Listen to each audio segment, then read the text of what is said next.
Hi ಎಲ್ರಿಗೂ ನಮಸ್ಕಾರ. ಮತ್ತೊಂದು ವ್ಲಾಗ್ಗೆ ಸ್ವಾಗತ ಸುಸ್ವಾಗತ. ನಾನು ಇವತ್ತು ಬೆಂಗಳೂರಿಂದ ಊಟಿಗೆ ಹೋಗ್ತಾ ಇದ್ದೀನಿ ವಯಾ ಬಂಡೀಪುರ್ ಫಾರೆಸ್ಟ್. ಈ ಬಂಡೀಪುರ್ ಫಾರೆಸ್ಟ್ ಏನು ಸ್ಪೆಷಾಲಿಟಿ ಅಂದರೆ ಇದನ್ನು ಹುಲಿಗಳ ತಾಣ ಅಂತಲೇ ಕರೀತಾರೆ. ಅತಿ ಹೆಚ್ಚು ಹುಲಿಗಳು ಈ ಬಂಡೀಪುರ್ ಫಾರೆಸ್ಟಲ್ಲೇ ಇರೋದಂತೆ.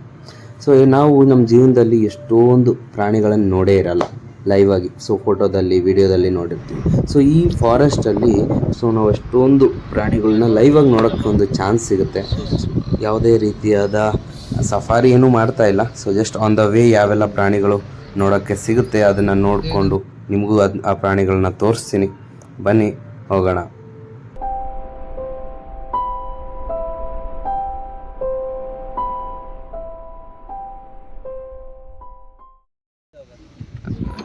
ಎಷ್ಟು ಜಿಂಕೆಗಳಿದಾವೆ ನೋಡಿ ಇಲ್ಲಿ. ನಮ್ಮ ಊರ ಕಡೆ ಎಲ್ಲ ಹೆಂಗೆ ಕುರಿಗಳೆಲ್ಲ ಸಾಕಿರ್ತಾರಲ್ವ, ಮನೆ ಮುಂದೆ ಹೆಂಗೆ ಓಡಾಡ್ತಾವಲ್ಲ ಹಂಗೆ ಇಲ್ಲಿ ಜಿಂಕೆಗಳು ಓಡಾಡ್ತವೆ. ಇವು ಕಾಡೊಳಗೆ ಯಾಕೆ ಹೋಗಲ್ಲ ಅಂದರೆ ಕಾಡೊಳಗಡೆ ಹುಲಿ ಸಿಂಹಗಳೆಲ್ಲ ಇರ್ತಾವಲ್ವ.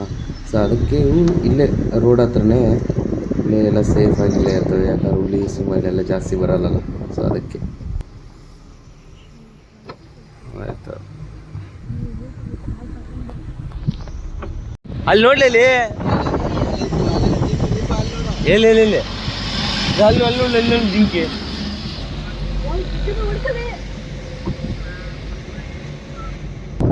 ಮೆಲ್ಲಕ್ಕೆ ಹೋಗು ಮೆಲ್ಲಕ್ಕೆ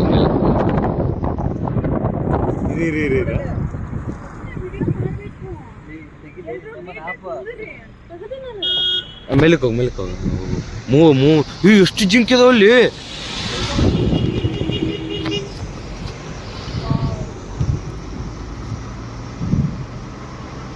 ದೀಪ ಕೋತಿ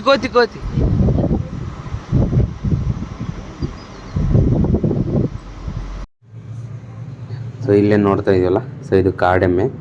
ನಾರ್ಮಲ್ ಎಮ್ಮೆ ನಾವು ನೋಡಿರ್ತೀವಿ ನಮ್ಮ ಊರಲ್ಲಿ ಹೊರಗಡೆ ಎಲ್ಲಾದರೂ. ಬಟ್ ಇದಕ್ಕೆ ನೋಡಿ ಕಾಡೆಮ್ಮೆ ಹೆಂಗಿದೆ.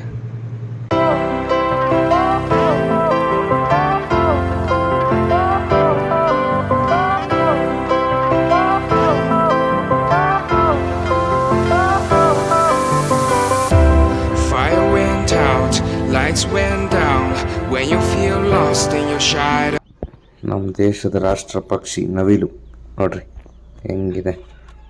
ಇಷ್ಟು ಕ್ಲೋಸಾಗಿ ನವಿಲನ್ನು ನೋಡೇ ಇರಲಿಲ್ಲ. ಆನಿ ಎಲಿಫೆಂಟ್.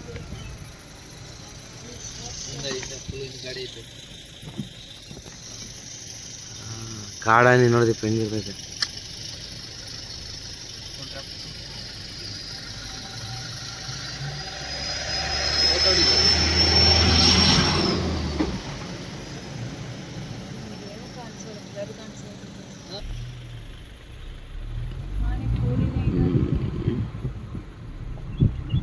ಅದು ಅಷ್ಟೊಂದು ಆ್ಯಕ್ಟಿವ್ ಇಲ್ಲ ಯಾಕೋ. ಇಷ್ಟೊತ್ತು ನೀವು ನೋಡಿದ್ದು ಎಲ್ಲ ಬಂಡೀಪುರ್ ಫಾರೆಸ್ಟು.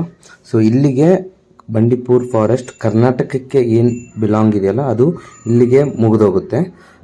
ನೆಕ್ಸ್ಟ್ ಏನು ಬರುತ್ತಲ್ವ, ಇವಾಗ ಇದೇನು ನೋಡ್ತಾ ಇದ್ರಲ್ಲ, ಇದು ಇಲ್ಲಿಂದ ತಮಿಳ್ನಾಡು ಸ್ಟಾರ್ಟ್ ಆಗುತ್ತೆ. ಇದು ನೀಲಗಿರಿ ಡಿಸ್ಟಿಕ್. ಇಲ್ಲಿಂದ ತಮಿಳ್ನಾಡು ಸ್ಟಾರ್ಟ್ ಆಗುತ್ತಲ್ಲ, ಇದನ್ನು ಮಧುಮಲೈ ಟೈಗರ್ ರಿಸರ್ವ್ ಫಾರೆಸ್ಟ್ ಅಂತ ಕರೀತಾರೆ. ಇಲ್ಲಿ ನಮಗೆ ಚೆಕಿಂಗ್ ಮಾಡ್ತಾರೆ ಕಂಪ್ಲೀಟ್. ನಮ್ಮ ವೆಹಿಕಲಲ್ಲಿ ಡ್ರಿಂಕ್ಸ್ ಆಗಲಿ ಲೈಸೆನ್ಸ್ ಇದೆಲ್ಲ ಇಲ್ಲಿ ಚೆಕ್ ಮಾಡಿಬಿಟ್ಟು ನಮ್ಮನ್ನು ತಮಿಳ್ನಾಡು ಒಳಗಡೆ ಬಿಡ್ತಾರೆ. ಇಲ್ಲಿಂದ ಏನು ನೋಡ್ತಿದ್ದೀವಲ್ಲ ಇದು ಟೈಗರ್ ರಿಸರ್ವ್ ಫಾರೆಸ್ಟೇ, ಬಟ್ ಇದು ತಮಿಳ್ನಾಡಿಗೆ ಬಿಲಾಂಗ್ ಆಗಿರುತ್ತೆ.